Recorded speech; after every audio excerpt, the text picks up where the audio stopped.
We're going to pack a lot in tonight. We're really lucky. Amanda's going to join us very shortly from the US, in between a busy day and taking care of her family. So we're really excited and appreciative of her time.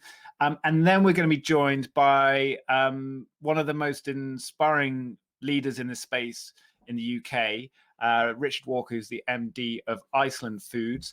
If you don't live in the UK, Iceland's kind of a small giant. So it's a supermarket that has a revenue of £4 billion, 30,000 staff, and hundreds of stores all over the UK. And it's principally frozen foods, but really is leading the green sort of food revolution in kind of supermarket terms in this country. And so Rich has just released this book to tell us about how it's all going since he became MD. So we're going to be chatting to him in about half an hour. Then we're going to have breakout sessions so you can all share with each other your perspectives, your stories, your ideas. There's obviously throw your questions up here anytime, the Q&A section then, and you can upvote each other's questions. I think one or two of you might even jump on stage and ask them to the authors. We'll have our breakout sessions at about 8 o'clock in an hour, and then we'll come back here on stage to wrap up. And we've got one more guest who is Luke from FareShare, which is the charity that a lot of you donated your vouchers to this month. And FareShare is fighting food poverty and waste here in the UK, and has had quite a high profile during the COVID lockdown. So we're really excited to get to know FareShare a little bit better. So there we go. Shall we invite Amanda Little to the main Rebel Book Club stage? Amanda, if you're in the building, come and join us. There are 130 Rebel Book Clubbers ready to cheer you from all over the place. Here she is. Welcome, Amanda. Hi. Can you hear me? Yeah, good. It was lunchtime for you. Where are you? Nashville, Tennessee, land of barbecue. Ben, BSG, I think that I could give your barbecue a run for its money. But I would love to try yours on my next visit. We'll have a virtual cook-off sometime. Yes, please come visit us in Nashville, and I will give you as much barbecue as I can. Thank you. Straight in with a generous offer. We love it. We also really like the fact that you opened your, this big sort of trying to solve one of the great questions in the world with like, here's how I've tried to make food in my backyard, and here's my, cultural barbecue tendencies. And so just to kick off, like where are you now, having birthed this amazing book out into the world and talked about it a lot? And as your personal relationship food shifted at all since then? Thank you for that question.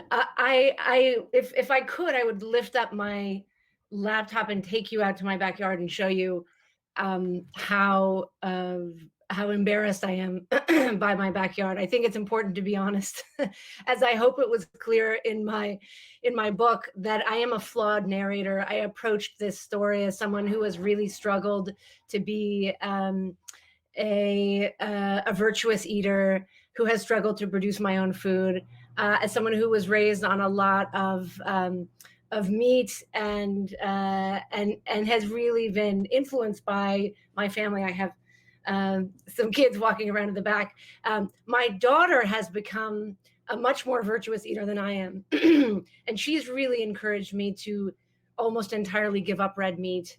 I've been reporting recently on regenerative farming, and I have found a farm in Georgia, which is not too far from Georgia, as in the state, not the country, an amazing regenerative cattle farm that has done some really interesting analysis and appears to be very close to carbon negative.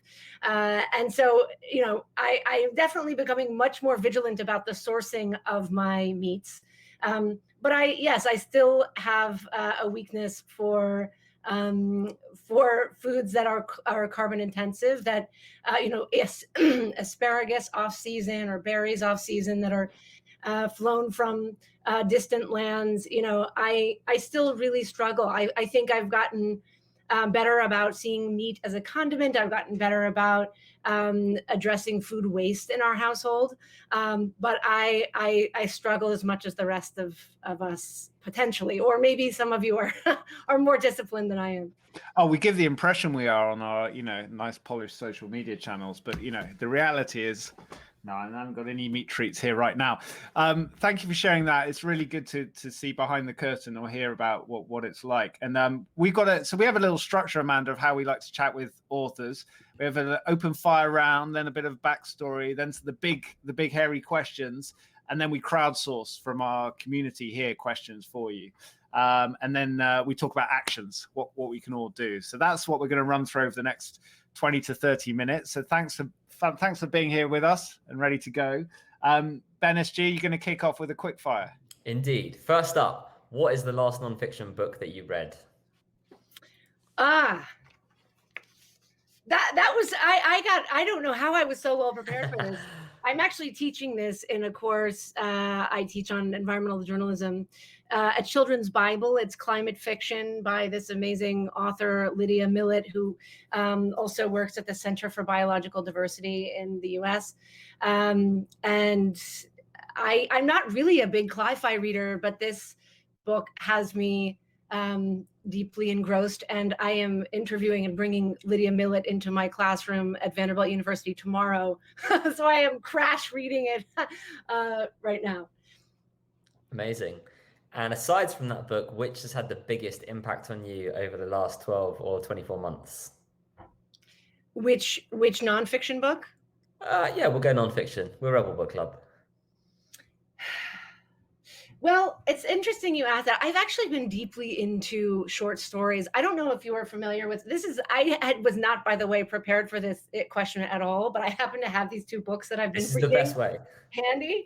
And so this is the other series of short stories. This author, Charles Baxter. I am definitely a fiction reader for pleasure. I mean, nonfiction feels certainly like a commitment to me because I teach nonfiction writing. So fiction is my escape, and these short stories by Charles Baxter are beautiful, and I highly recommend them. They have nothing at all to do with climate or food, which is how I like it. Amazing. Thank you, Richard, as well, for linking the books in the chat. It's awesome. Where do you like to read, Amanda? Well, I go to sleep later than my husband.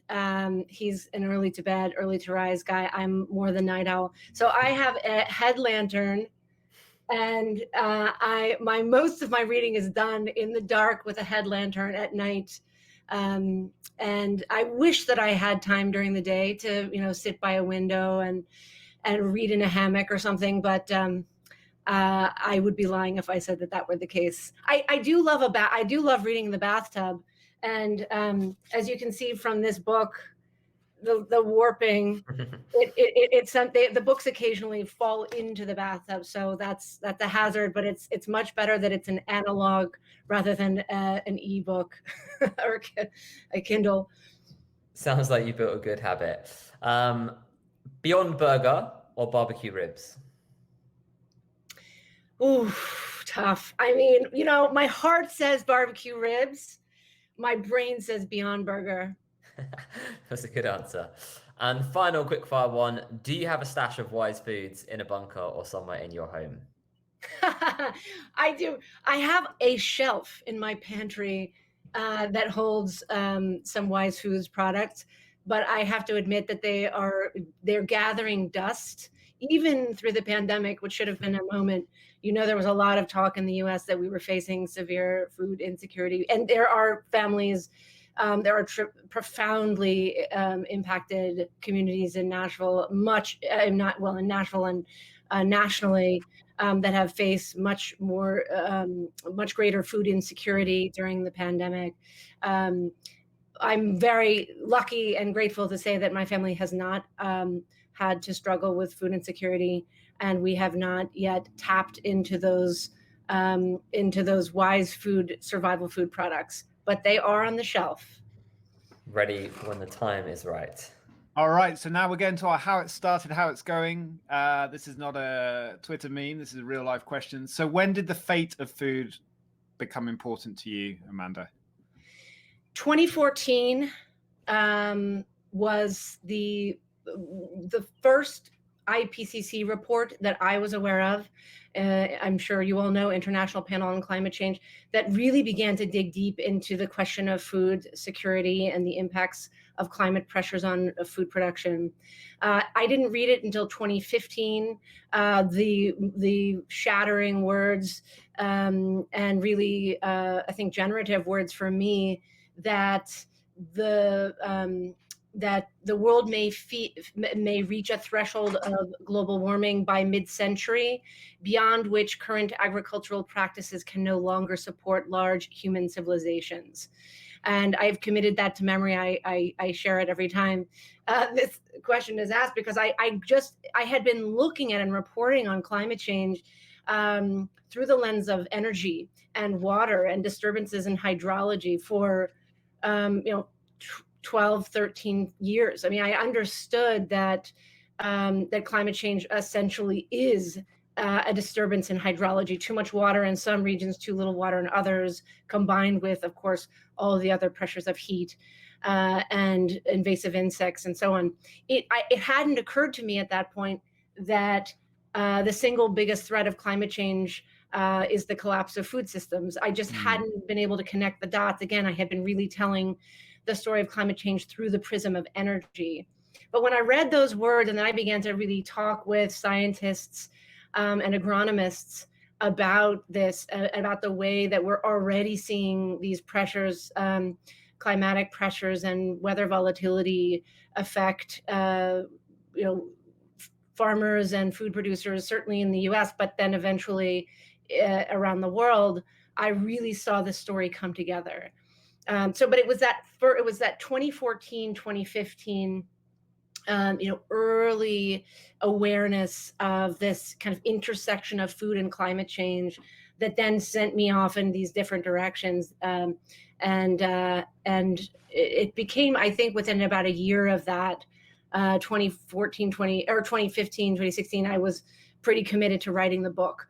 I did think the book would take me 2 years maybe to write, and it took a lot longer because I was really a rookie. I didn't know. I mean, I still consider myself a rookie on issues of agriculture. It's extremely complex, and I was really learning along the way. It's great to hear that someone pivoted their career and accelerated their impact off the back of reading an IPCC report. I don't think it's probably happened enough, unfortunately. Well, but why do you? Sorry. I should say that my brother is a climate scientist. He works he was at the Nature Conservancy at the time, but he now works at Conservation International as a climate scientist.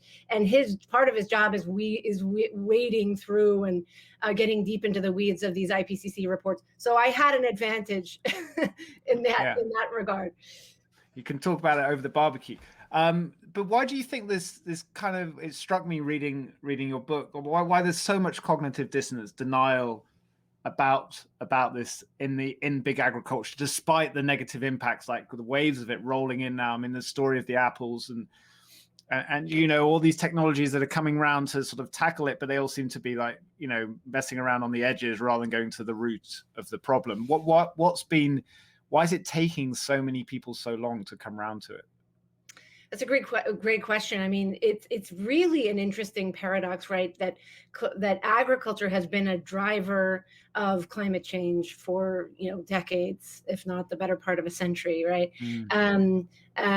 There are conflicting data at somewhere between 10 and 30% of greenhouse gas emissions are driven, come out of the agriculture sector. If you include distribution and so on, the numbers shift. But there's no doubt that many of us in our own lives, have a greater carbon impact through our diets than through our transportation, our cars and our air travel. I think agriculture is as unusual also in that climate change is biting back. And it's much harder to produce food in a climate stressed world than it is to produce dirty energy or drive a dirty car or fly a dirty plane. So what's interesting is that even as agriculture has been a major driver of the problem, I think it is in a better position probably than any other industry to convert quickly from climate sinner to climate saint. And I've interviewed many CEOs of large, agribusiness, and and they're well aware. I certainly don't think that we're seeing the solutions fast enough, but they are well aware that that farming can become, if we shift from industrial to sustainable and regenerative practices, farming can become a solution to the problem rather than the driver of the problem. So why have they been so resistant? Well, they're making a lot of money off of very energy intensive agrochemicals, on mechanized agriculture that's very fuel intensive, long distance agriculture. They've built their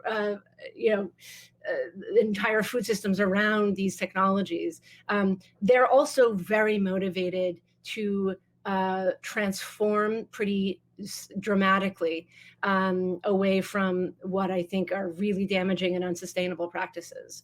Yeah, and it's that talk of green jobs, which I think probably the Biden administration is doing well at right now, which is driving the sort of mindset shift as well. Even this week, we saw here in Europe, and it just reminded me of the apples.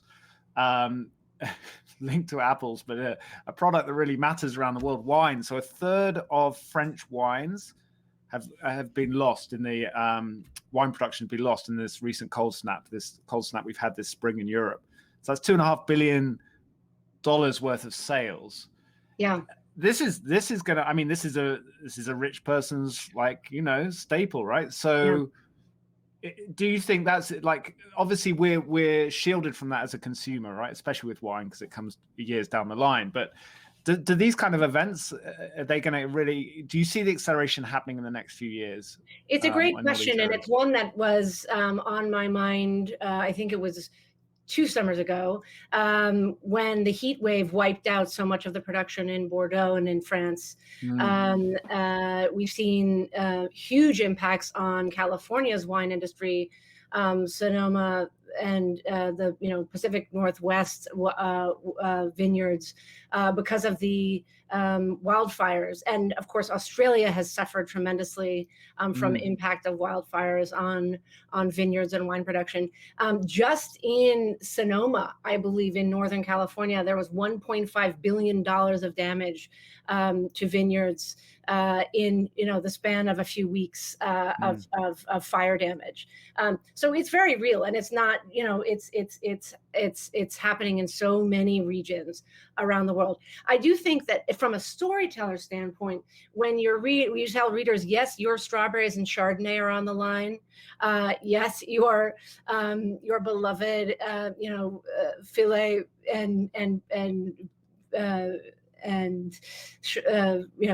whatever, name your favorite beverage is on the line.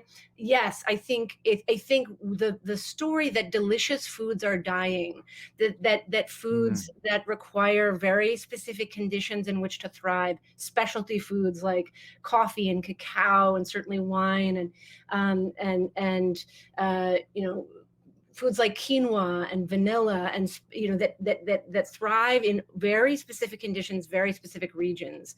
When those regions get hit, yes, you see a pretty devastating impact to production and certainly an increase in prices. For consumers who don't really know the difference between a bottle of wine that's $5 more or less, yes, it will just register in their lives as sort of a subtle fluctuation in price. But certainly there are many populations that are experiencing climate impacts in terms of survival, right? We have full-blown famine, or the threat of full-blown famine in 6 regions in the world right now, mostly in the Middle East and in Southeastern Africa. So if it's and what's important to emphasize is that the stresses are so various, right? It's drought, heat, flooding, superstorms, invasive insects, bacterial blight, even subtle things like shifting seasons, a warmer winter that gives way to early blooms, and then a normal freeze wipes out all your apples, let's say, or berries. So it can hit in so many different ways, and why when something hits the products that are affected, that we love dearly and cherish and can't imagine life without. Yes, I think it's very important to consumer awareness. awareness. And I think it's important that we link that. Oh yeah, you know why you're paying a little more for your Merlot or your Burgundy because of these climate stresses. I think consumers are not really making that connection. But for me, as a storyteller, sort of tracking this over 5 years, I began to connect the dots, and what connected them all was, oh, climate change is becoming something we can taste, right? This is a kitchen table issue. Yeah, exactly. And you bridge that beautifully to the real problem, which is not our Chardonnay, even though that might raise the sort of the level of discussion, but it's survival. And so we've got a load of questions coming in from our members, which we're going to go to very shortly. But just on the GM, it created the biggest debate amongst our group whilst we were reading the book this month. So if you were president in a drought-hit region, are you seriously considering genetically modified solutions? Because you clearly went on a journey there in Kenya. Where are you at on that? I know it's still a very tough discussion because of the conflicts around that. But if it's about people surviving, is this something we're going to see a lot more of? Yeah. So I came into that research with a lot of skepticism, and I still have a lot of skepticism about GMOs and how they're applied. I think the applications of GMOs have largely been very detrimental to environmental and human health. Glyphosate, engineering plants to tolerate vast amounts of glyphosate so that we can consume that. And we now know glyphosate is a carcinogen. Roundup, I'm sure you all know herbicides, right? We've been designing plants to tolerate agrochemicals. And it's a very dangerous application of genetic modification. I think when the emphasis is on the application, though, right? I think it's, for me, as a parent who struggles, for example, with how much screen time my children should have, and should they watch television and use iPads, and I come to the conclusion that there's a lot of bad TV out there, and there are a lot of bad video games and apps, but there are some good ones. The application itself, inherently the technology itself, to me, is not the problem. It's the application of the technology. So, that's how I feel about GMOs. I think if applied judiciously, in a way that is building climate resilience, that helps regions like the region I visited in Western Kenya adapt to drought pressures, adapt to invasive insect pressures. The emphasis of the scientists that I spoke to in Kenya was, look, for us to use conventional breeding methods, it takes about 8 years to bring a new crop, a new varietal online. If we use the modern advanced CRISPR and GMOs, it takes us more like a year. And we have to be nimble. We have to be able to adapt, because these new pressures are coming at us. And it's all about adaptive, nimble responses. And so who are you to tell me that I shouldn't be able to have an immediate response to what can be devastating issues of survival for us? That was the message that I got. And here we are in the U.S., debating about whether we should have labels on, GMO corn chips. And I began to see in my reporting that, okay, this is a very different issue, right? I think, of course, consumers should be able to choose whether or not they would elect to consume GMO foods. Should GMO breeding be a possibility in regions that need it for survival? I think there can be, and virtually every single scientist I have spoken to has said that there can be beneficial applications of this technology. The problem is that overwhelmingly the applications have been so detrimental and even lethal. So it's all about, how do we control it? How do we contain it? But I think it's very disingenuous to imply that, as a rule, all GMOs are damaging. When your communities are facing starvation, it's a very different I think it's just not factual.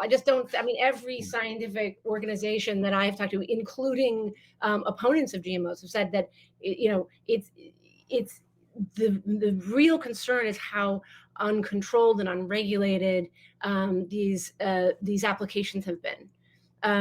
But we need to be sure that we're specific about our debate, right? It's not that, it's like saying, and there are certainly people who believe you should never let your child hold an iPad or a tablet, right? And that's one way of thinking. And so you can certainly have a kind of absolutist, attitude toward this. I think what I have learned in my research is we have to be much more specific about the way we talk about it, and to basically,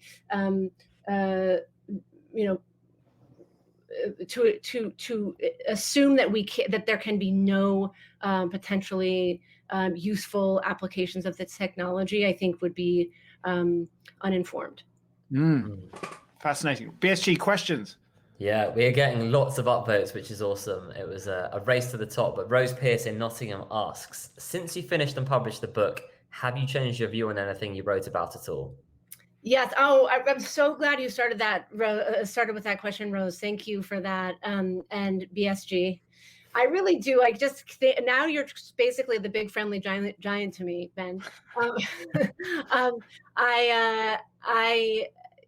I really wanted to continue writing this book. If I hadn't had a publisher and a bunch of other projects that were pressing on me, I would have spent another 5 years on it, because there was so much more I wanted to explore.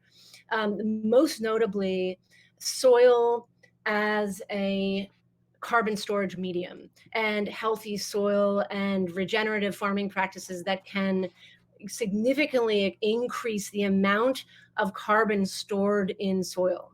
I'm actually working on a piece right now, and I'm actually going to read, I write a column on food and agriculture for Bloomberg, and I'm going to read this this sentence because it's so important. Let's see, where is it? Yes, here it is. If we manage the world's farmlands effectively, global farmland may be able to sequester as much carbon as the total amount emitted from the transportation sector globally, and nearly as much as the amount released by the electricity industry worldwide. This is, plants draw down, using photosynthesis, draw down carbon through their roots, lock it into the soil, and feed healthy microbial life the carbon. There's a great, synergistic relationship between plants who need and want and breathe in, essentially, the unwanted carbon from the atmosphere, CO2, pull it in, feed it, and make healthier and healthier soil. And yet, this is important and possible using practices like cover cropping and no-till. And regenerative practices that integrate animal production and crop production. I've been doing a lot of research into this, and looking at, we're now talking in the US quite a bit about, and I'm sure it's true in Europe as well, about carbon credits and carbon banking, and incentivizing farmers to use these regenerative practices that essentially increase the amount of carbon that is getting pulled into and locked into soil. We don't have standardized measurement for it, so there's a lot of technology that needs to emerge to measure the amount of soil that's being sequestered on different farms, and then convert that into incentives for farmers. It's a little bit wonky, and it's like not that exciting, but going back to that statistic that I just shared, enormous potential, not just to stop, not just to halt the negative impacts of agriculture from a climate standpoint, from methane emissions, from agrochemical applications, from all the mechanized activity on farms, but to actually use agriculture as a carbon sink. And that is so important. And I was just beginning to learn about that. It's really happening very quickly in the US. A lot of the research into these soil metrics and measurement systems, and if certainly what incentives will look like for farmers that are moving in this direction. Again, converting agriculture from climate sinner to climate saint. That's important. I also wanted to write about dairy and a lot of the innovative and traditional approaches to dairy production that can help curb some of the impacts of the dairy industry, which is very problematic, and insect proteins, especially insect proteins for animal feed, as a way of moving away from soy for animals. So those are just some examples of topics. If I could put in 3 more chapters into the book or do a sequel, I would definitely be focusing on those. Do the sequel. The demand is there. And Kiss the Ground is a great doc that yes. Goes up. Now, really Miska is a Rebel Book Club member who thinks going to jump on stage now because she has a particular interest in this topic. So Miska, come and join us quickly and fire your question at Amanda. And then we've got time for a few more, and then we'll let you go, Amanda, because I know you're busy. Hey, Miska, how you doing? Hi, Miska. I'm good. Nice to see you all. What's your question for Amanda? And tell us why you're so fascinated by this subject.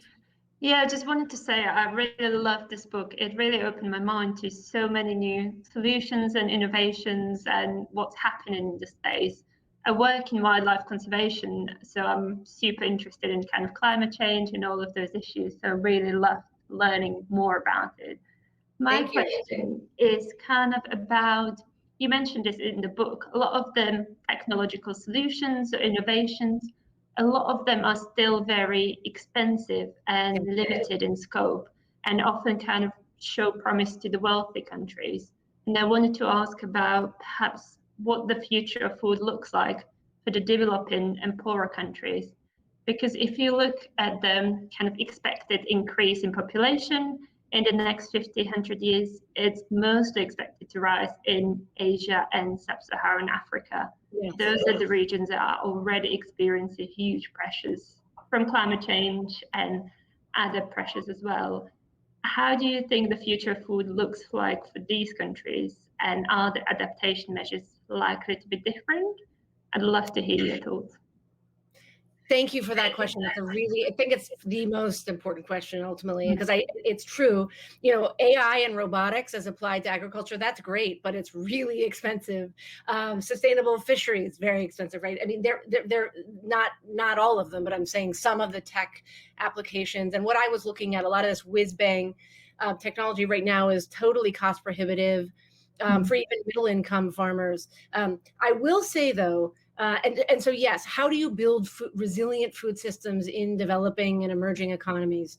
That is a real question. And what I will say is that a lot of the most effective and intelligent applications of technologies, as I was just talking about in Western Kenya, for example, that reflect the best judgment around applications of technologies, were in India, for example, were in Western Kenya, for example.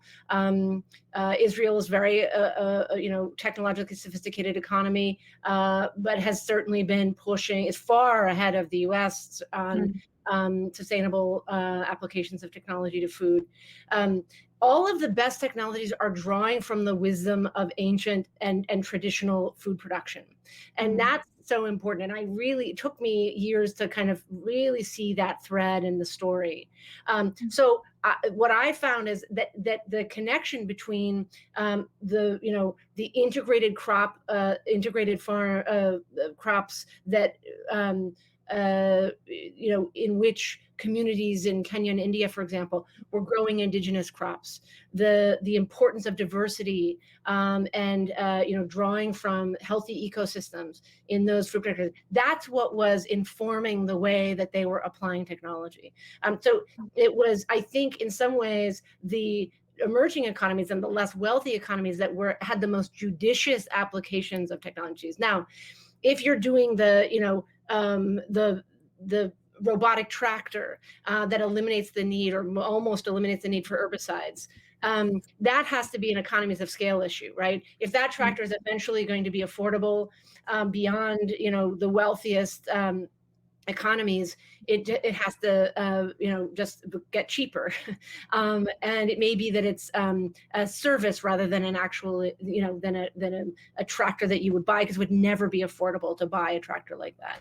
But I think local, resilient, small and mid-sized food systems will become more and more important. Distributed food systems, moving away from large-scale centralized food production and into more distributed, resilient systems, is going to be an advantage. And many of the emerging economies already have that. For the U.S., it's going to be dismantling a lot of its centralized food production and going back to regional and local food systems. So just as with communications technology, many emerging economies have an advantage, right? They don't have to dismantle the old industrial systems, right? Because they never really fully established them.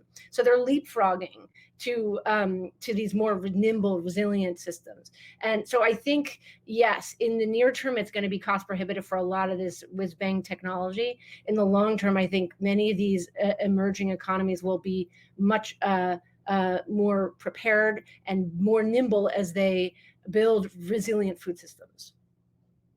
What an answer, Miska. I know you could go on to this conversation with Amanda for hours, but thank you for jumping in. We're going to try and squeeze in 2 or 3 more member questions, and then we'll set you free, Amanda, because I know you've got lots going on, and we've got Richard ready to come on as well. Back to you, BSG. So many questions, so little time. So I'm going to challenge you, Amanda, to try and give tweet-sized answers if you can, because I know we can talk all night. Yes, you found my weakness clearly. No. This is so interesting, but I want to try and squeeze in as many as possible. So some of the most popular ones from Rachel. What's more important from a climate perspective? What you eat or how far it's traveled to you? Ooh, very good question, and very hard question to answer, but the very tweet-sized answer, maybe like a triple sequence treat, is it all depends how the food travels to you.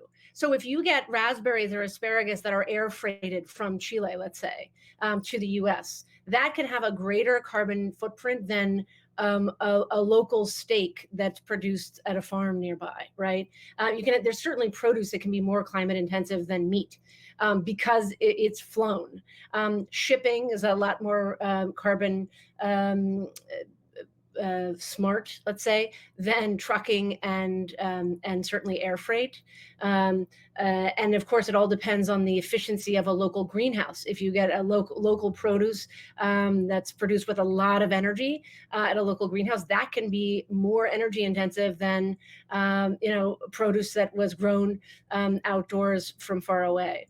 But it's an impossible question to answer in a short answer.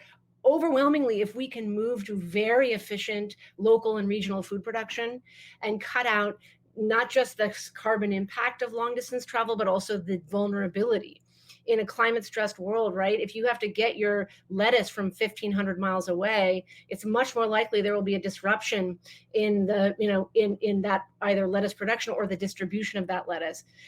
So I do think we're going to move more and more to local and regional systems and more efficient indoor production. Cool. That was a tweet storm, but a good one at that. Sorry. Christelle asks, what development or technology holds the biggest potential to improve the fate of food, in your opinion?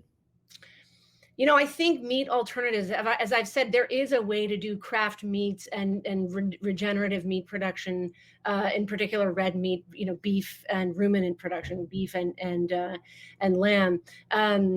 There is a way to do that that's climate smart and even in very well managed cases carbon negative. But for the most part, meat production is so land intensive that it will be very important to move to plant-based meats and meat alternatives like cell-based meats, which I explored in the book. So I can't underemphasize the importance of really opening yourself to plant-based proteins, and even considering cell-based or cultured meats. And I think the products are a little creepy at first, but there's a lot of promise there. Amazing. And final one, it's got 26 upvotes. With all of the revelations and accusations made recently by documentaries like Seaspiracy, Do you still believe that fish farms and fishing in general can ever be truly sustainable? Again, I think that there's a big range of answers. I mean, there are definitely huge impacts of aquaculture and fish farms. I think if we move to containment fish farms that can contain the wastes associated and the escapes associated with aquaculture, and deal with all the problems of on-land aquaculture, which is incredibly energy intensive, water intensive, and so forth. I think, yes, there is a way to do aquaculture sustainably, but we have a long way to go. There we go. We packed a lot in there, Amanda. Now, before you jump off, I wanted to see if we could bring our next guest on briefly and just introduce you to each other. Oh, yes, I would love to meet. So Richard, come and jump on here. So Richard Walker is the MD of A Small Giant, the most progressive supermarket in the UK, Iceland Food. Richard, welcome to Rebel Book Club. Hello, how you doing? I got through the tech issues. You made it. You're you're on the stage. You're on the stage. So I don't know if you got to hear any of the questions. I just caught the last 5 minutes. Yeah, it's fascinating. Awesome. Really interesting. So yeah, Richard's we're going to have a chat with Richard's book, The Green Grocer: One Man's Manifesto for Corporate Activism, which I read as a bonus book this month, and it was really exciting because it's taking a lot of what the trends that you're talking about in the food industry and testing them out and putting them into practice. So we're going to have a quick chat about that. But I hope that you two connect and collaborate one day, because there's a lot of talent and passion and power between you. Definitely, it's all about collaboration. That's about as good as an intro can get. A lot of talent and passion and power between you. Richard, I'll never forget this intro. I hope that we get to pursue that at some point. And in the meantime, have a wonderful event. I'm going to stick around. I don't know if you're going to kind of take me off screen. You can just leave in your own time. You can hang out if you're able to. I know you've got family and work as well. But Amanda, huge thank you for being with us today, but also for this. This is amazing. It's going to keep going around the world, and we look forward to the sequel. And also a shout out to your latest project, Kitizenship, which I know you're, Democracy Through Youth in the US, which looks awesome. I was just watching the video on that. So I'm going to share the link with everyone to check that out. Oh my gosh, thank you. And by the way, yes, members, I'm so very they will much pick it up. hoping to move it beyond the US. We'll be ready. We'll be ready. As you know, this generation, and Richard certainly knows this, because all the rising generation of eaters are defining our food future as much as any other force. But this is a global generation. It is not defined or contained within national borders. So I really hope to bring Kitizenship to the UK and beyond. You're a busy lady. Thank you for all your work, Amanda. It's been a pleasure. Take care.